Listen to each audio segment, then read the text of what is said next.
নমস্কার, সারনো টেনে সকল অঙ্গনওয়াড়ি কর্মীদের স্বাগত জানাই। এই যে নতুন বছর শুরু হতে চলেছে, এই নতুন বছর শুরুতে আমাদের অনেক কাজ আছে। তার মধ্যে একটা প্রধান কাজ যেটা আপনাদেরকে করতেই হবে, সেই কাজটা নিয়ে আজ আলোচনা করব এবং করে দেখাবো।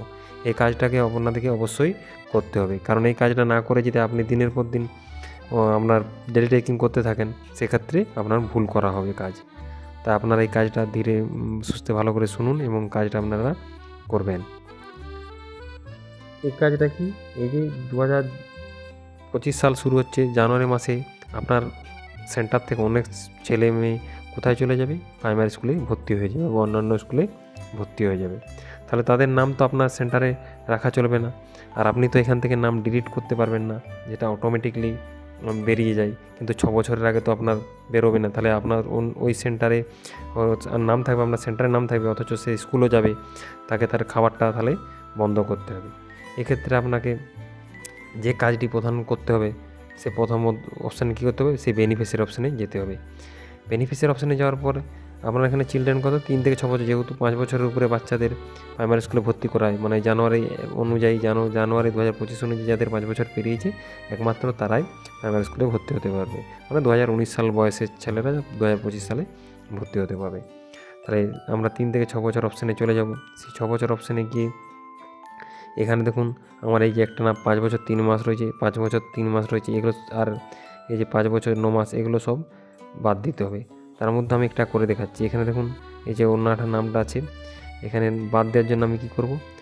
বাদ দিয়ে নামটা যাবে না, 5-6 বছর হলে আপনি অটোমেটিকলি চলে যাবে। তার জন্য আমি ডেলি টেকিং থেকে বাদ দেবো। ডেলি টেকিং এখন নামটা আছে, আপনি ডেলি টেকিং অপশানে গেলে দেখতে পাবেন যে নামটা এখনও আছে। 6 বছর হয়ে গেলেও ডেলি টেকিং অপশানে তার নামটা রয়ে গেছে। আমি ডেলি টেকিং অপশানটা খুলে দেখাচ্ছি, আপনারা দেখুন যে ডেলি টেকিং অপশানে তার নামটা এখনও আছে। এই যে ডেলি টেকিং অপশান আজকেই করেছে ডেলি টেকিং টিচার অপশান, এই যে 3 বছর থেকে 6 বছর, 6 বছরের এই যে অন্যটার নামটা দেখুন এখানে আছে। তাহলে এই নামগুলো তো আমার ডেলি টেকিং স্কুল চলে গেলে তাকে তো আর খাবার দেওয়া যাবে না, তাহলে তার নামটা বাদ দিতে হবে। তার জন্য আমি কী করব? সেই বেনিফিশিয়ারি অপশানে যাব, 3 থেকে 6 বছর অপশানে যেটা বললাম, তার নামের পাশে যে 3 ডট আছে, 3 ডটে ক্লিক করব। 3 ডটে ক্লিক করার পরে যে আপডেট প্রোফাইল অপশানটা আছে, এই আপডেট প্রোফাইল অপশানে ক্লিক করব। এখানে দেখুন এখানে একটা অপশান আছে, child going to anganwadi centre না স্কুল।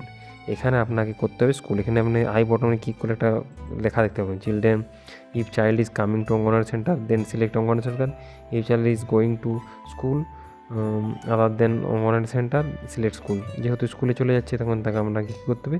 স্কুল করে দেবে। If school option is selected the beneficiary will stop receiving টিএচআর। মানে স্কুল অপশান সিলেক্ট করে দিলে সে টিএচআর বন্ধ হয়ে যাবে, তার বন্ধ হয়ে যাবে। যেহেতু সে জানুয়ারি মাসের 2 তারিখ থেকে সে স্কুল চলে যাচ্ছে, তাহলে তার টিএচআরটা বন্ধ হয়ে যাবে। এখানে আমি স্কুল অপশান করে দিলাম। এখানে স্কুল অপশান করে দেওয়ার পরে আপনার এখানে ইয়েস অপশানটায় ক্লিক করে দিতে হবে। ইয়েস অপশানে এই যে if yes beneficiary can not be change, আর চেঞ্জ করা যাবে না। তা আপনি শিওর যেহেতু সে স্কুলে ভর্তি হচ্ছে, আপনি ইয়েস করে দেবেন। এখানে ইয়েস বাটন ক্লিক করে, ইয়েস বাটন ক্লিক করার পরে আপনি এখানে সাবমিট অপশানে ক্লিক করবেন। সাবমিটটা আপনাকে ক্লিক করতেই হবে। সাবমিটটা আপনাকে ক্লিক করলে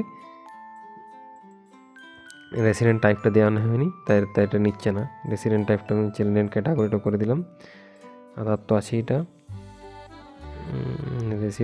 রেসিডেন্ট টাইপে যে পারমানেন্টটা করা হয়নি, তার জন্য এটা নিচ্ছিল না। এন অপশানটা করে দেবো সাবমিট। সাবমিট করে দিলে রেকর্ড প্রোগ্রেস দিয়ে দিচ্ছি, কিছুক্ষণ পর আপনার এটা হয়ে যাবে। এই যে আমি এখানে গোয়িং টু স্কুল করে দিলাম, তাহলে তার নামটার কাল থেকে আর এই যে ডেলি টেকিং আজ আছে অপশানে, সে কাল থেকে আর ডেলি টেকিং অপশানে তার নামটা আর আসবে না। তাহলে আমি ডেলি টেকিং অপশানে না করলে তার টিএচআর দেবোই বা কী করে? তাই এইভাবে আপনারা যে নামগুলো আপনারা স্কুলে চলে যাচ্ছে তাদের নামগুলো তার একটা একটা করে আপনি এভাবে পোষণ টেকারে থেকে স্কুলে করে দেন, তাহলে আপনার এখানে অপশানে টিচার থেকে তারা অটোমেটিকলি বাদ হয়ে যাবে। নমস্কার।